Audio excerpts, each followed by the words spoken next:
There is a Netflix documentary that just recently dropped.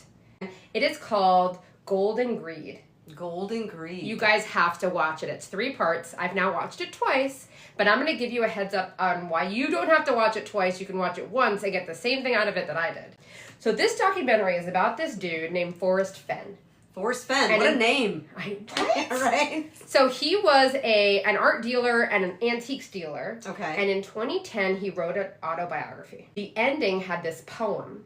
And basically the poem was a treasure hunt that you could follow for $1 million booty of gold and doubloons and like ancient stuff that he had collected in a treasure box that he had hid somewhere. He was like putting it out there as like a dare to people? Kind of, yeah. And was this like a marketing ploy probably to sell 1 million books and make even more money? Not bad. But also $1 million worth of treasure, real gold, real stuff out there in the world just sitting around. And guess what?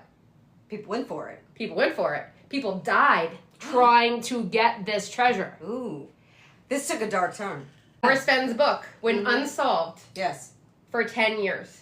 Really? For 10 years. Yes. So he was good. Or was it like... Or people were bad. Yeah.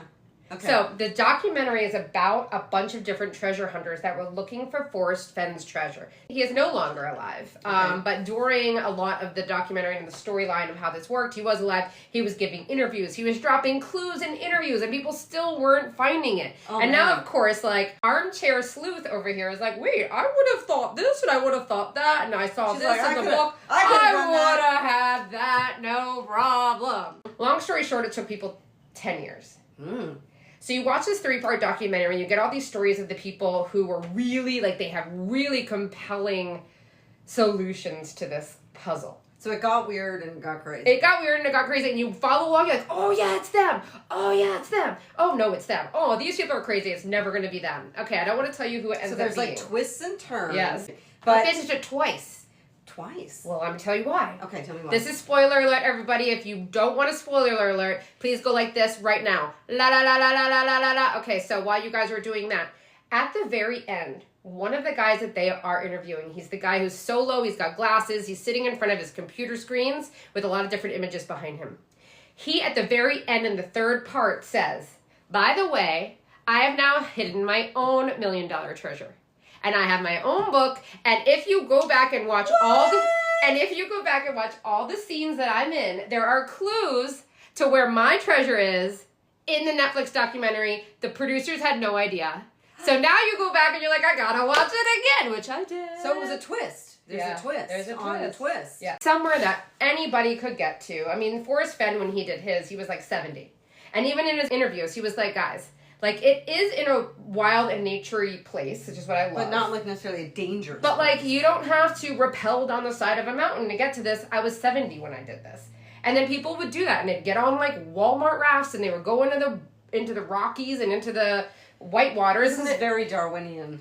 Yeah, and that's what he said in one of the interviews. You watch this, and he's like, listen, if people have to learn the hard way, I'm like, dude, somebody died when you're talking about that. But I digress. Okay. So I really don't think that these places are really, really hard to get to. Maybe you have to hike flatlandish or a little bit inclined to get to something. Okay. But you don't have to get into the water rapids. You don't have to get into a creepy cave and, like, bats are getting you. Like, it's somewhere in nature. So you don't have something. to be fit. You just need to be able Fit-ish, to... right? Fit-ish. Fit-ish. Like you be able to play golf. In my opinion, these treasures There's hope for us, guys. are more for the exercise of your brain than your body. And I'm obsessed now. So it's a brain teaser. It's a Did brain you like teaser. those brain teasers? I love that. So here's what I think has happened. Okay. What has happened is that I think I have been trained for this my entire life. Uh-oh. Thanks to my dad, who literally has been training me and my siblings for this our entire lives. Here's how. Not only, in order to get our Christmas presents every single year, we would have to solve an elaborate treasure hunt with all these puzzles. This explains a lot about you. I love this. Christmas was next level. Okay. Christmas had actual clues with riddles. And, like, one year we had to end up, like, going onto a website he had created. I don't even know how the dude knew how to make a website. This was, like, 1996. He's a lawyer. Like, this isn't... I think your dad would have probably kicked ass at one of those escape rooms. So hold on, we did something better than escape rooms every year with my family besides the Christmas hunt. Okay. So in Miami, where we're from, there was something called the Tropic Hunt, which ended up becoming the Herald Hunt when it got rebranded. And so the Herald newspaper put on this hunt. Okay. And Dave Barry and, oh my God, who's the other author? I have to look this up. I'm going to go back and edit this in where I know the other author. I digress. So he would create this thing called the Herald Hunt. Yeah. And it was this large, elaborate puzzle that anybody in the city could participate in. And they would shut down a whole city area, like a whole neighborhood. And there would be these giant puzzles of like things super built, like giant dice or people enacting things and like maps that you could like unfold with coordinates and like all the things drawn on them. It's a lot of effort. This was the coolest thing. It'd be once a year, and there'd be a whole list of all these clues that were written that were super cryptic, and all of them were red herrings, except for 5. And what you would have to do is go around the city to the 5 big clues that you could find on the map. You had to figure out where they were, and then figure out what they were trying to say. So, like, let me try to think of one as an example. Here's one that's very easy. Like, any of you guys could have gotten it. I think this is a very easy one. And there were very hard ones. But let's say you show up and you're in an area and there's a bunch of mermaids down in this little pit in this park that you could go to, right? And you could like flip down like a what do you fish with? A fishing pole. A fishing pole. And they would clip on a word search puzzle into your thing and you'd pull it up and you get a word search. Okay. But you don't know what words you're searching for. And it's all the mermaids and they're playing the song Under the Sea. Under the sea, under the sea, down it's better, down it's wetter, take it from me. What do you think then you needed to do with your word search? What do you have to do with the word search? You have to solve the word search? Yeah. Okay. Based on everything I just gave you. I think I'm stumped. Under the sea, the letter C. Every letter C in the word search you had to find. You would take the first letter underneath it and then write it down on another thing, and that would spell a sentence or a clue that sends you to the answer that you needed for that puzzle. Oh, Every under the sea. But aren't you like clever there, Sherlock? Clever. Okay, so what am I obsessed with now? Expedition Unknown with Josh Gates. He had an episode on this other treasure hunt from 1982. Called The Secret, a Treasure Hunt. In 1982, this author named Byron Preiss wrote a book similar to Forest Fenn's. So he wrote this book, and it had this beautiful, so 80s art in it. He hired a painter that made these elaborate paintings that showed clues to like where each treasure that he buried was. And there was 12 clues. So there's 12 cities that he buried what he called casques. And so there was these clay jars with a key inside. This is involved. You don't understand. I'm obsessed. Okay. I don't know why I'm obsessed with this one, because the $1 million one should be the one I'm obsessed with. Each one of these is probably worth like $1,000. That would be cool. Okay, so these are in 1982. Only 3 of the 12 have ever been solved. It's been 40 years, guys. Is anyone up for the challenge? I am. I'm doing it. I'm going this weekend because I am convinced. Wait, you're going, where is it again? So far, ones that have been solved. There's Chicago, which was a year after the book was written by like 3 or 4 teenagers who played Dungeons and Dragons. Like, these were the ultimate teachers. These are the guys, right? They did it. They realized that the picture had to do with where they lived, and they figured out the clues, and they followed it, and then mum's the word. Nothing happened again until like 2004. And then another couple of guys solved Cleveland. Wow. And a year later, the author, Byron Preiss, was killed in a car accident. Oh. I know. And so that's super devastating because he took all of this knowledge to his grave. But his family, through his trust, are still following through on his treasure hunt. When you find one of these clay jars, there's a key inside. And you send the key in, and his trust will send you. Each city has a different gemstone that's related to in some way. And so you'll get like, I don't know, a 3-carat gemstone, and that's your prize, right? And so like in the 80s, each gemstone was worth about $1,000. Probably today, $2,000, $3,000. It's not like $1 million prize like this one on Netflix. Are these things buried? Yes. In the ground? And that's part of the problem. This is the greatest question you've asked all night. Oh, well, you know. Why, yes, my dear Watson. Wow! I was going to say, no shit, Sherlock. No shit, Sherlock. Ooh. Are we allowed to say that? Okay. I don't know, we just did. So... Okay. Yes, they're buried. For the most part, they're buried. And apparently, Byron Preiss would dress up like a construction worker and just show up and be like, hoo, hoo, hoo. dig, bury, and get out of there. Here is the problem now, is now that this has gone crazy for 40 years and had resurgences from the shows and from other people finding one, right? This is crazy. 40 years these have not, but treasure hunters have been showing up at these cities with their own solutions and trying to like dig in all these parks. They're all in these national parks, right? And so like now the cities are not giving people digging rights. So some people are like, I've got the answer, but they won't let me dig. So they're like sneaking into the parks. Some are, and it's like really atrocious, right? You shouldn't be digging into these parks if you don't really know. And so here's my advice to everybody. Okay. If you listen up, people. Listen up. Listen From up. the person who's been trained for this. From the obsessed person. Who's been doing the Herald Hunt and almost won but never won for like 25 years, 30 years. If a line in the poem isn't lining up with something that doesn't make sense, you're wrong. You're wrong. You have to make sure that the lines have an answer. If you can't explain it, at least some sort of rationale, you're wrong. And until you can make every line work, don't dig. Don't even ask people to dig. By the way, I'm going this weekend to the one in Florida because one of the ones is in Florida. And so I focused on that one because we're in Florida. And so like, okay. So where is it in Florida? It's in Saint Augustine. Oh, cool. Byron Preiss' whole thing was that he really loved history and he wanted this to be a way for people to get in touch with their city's history, but especially about immigration. Oh, maybe it's like the fort. The fort is on the map in some way. Yes. I'm not giving you my solution. I'm going to go there I'm first not and saying see. about the solution, but I mean, I put it together, St. Augustine history. Yeah. There's a Spanish fort there from like the 1500s. It's the oldest city. It's the first city. Yeah. In the Americas. I want to be in America. I want to be in America. Going to St. Augustine. This weekend. I just booked this. Because I told my boss about this today. We had a one-on-one with, like, my real job. And somehow I was like, oh, so, hey, this is my current obsession. And I'm like, oh, I really think I figured out this treasure hunt thing. And she was like, heard it in my voice. They must think you're totally nuts, but it's completely adorable. She was like, wait, I hear in your voice that, like, you really solve this. Like, you got me on board. Like, I am invested. Of She's the like, people that I know that could do that kind of thing, you would be high on that list. Really? Oh, for sure. Thank you. Yeah, there you go. So she's like, what, girl, why aren't you going this weekend? Take Friday off. And I'm like, I don't know. And she's like, take Friday off. And I was like, now that's a cool boss. I'm going to film walking through my entire solution. Okay. Until the end game.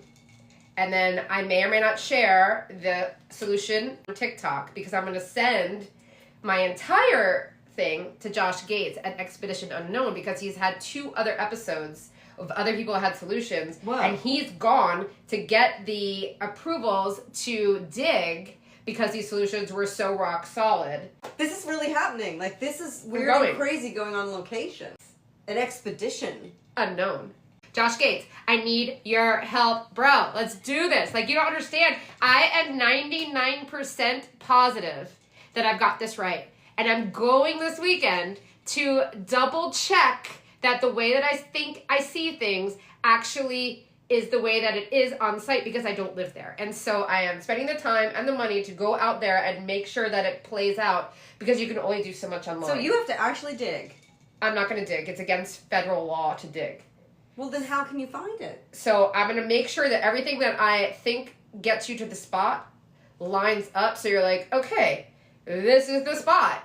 I need permission to dig here. And you can also use like these pokers that you can like, this metal rod that you can put through and be like, it's soft, it's soft, it's soft. What clack, about clack, the metal clack. There's a... But it's clay. It's clay. Yeah, this dude did it so it wasn't metal, right? So, but it's not deep. It's not real deep? It's, I think the deepest one was 3 feet so far. But only 3 have been found out of 12. I have a whole, like, broken down Word document, like... Here it is, and here's images, but the images that I have were taken by other people. I've gone through Instagram to be like, I gotta see this thing from different angles. Like, I gotta see this thing. I gotta go. So if we were in a real crime show, you'd have a whole vision board with like the little connecting pieces and everything, like strings. I could totally see that. I mean, if I get into something, I'm gonna solve it. I'm going to solve it. I think I solved this. Solve it. I think I solved it. You don't understand. Like, I am 99% sure that I'm right. Are you serious? Yes. This is a moment. Or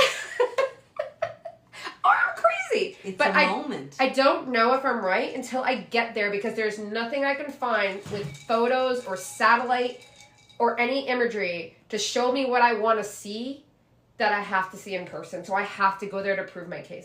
I've been up all night, like reading other people's things. There's dissertations. People have like 37-page dissertations. All the research. Online about this stuff. And I'm like, okay, I could get with that. No, that's bonkers. Oh, I could get with that. No, that's just BS. Like, oh, you're just a psycho. Like, some people, I don't, like, they are thinking way too into it.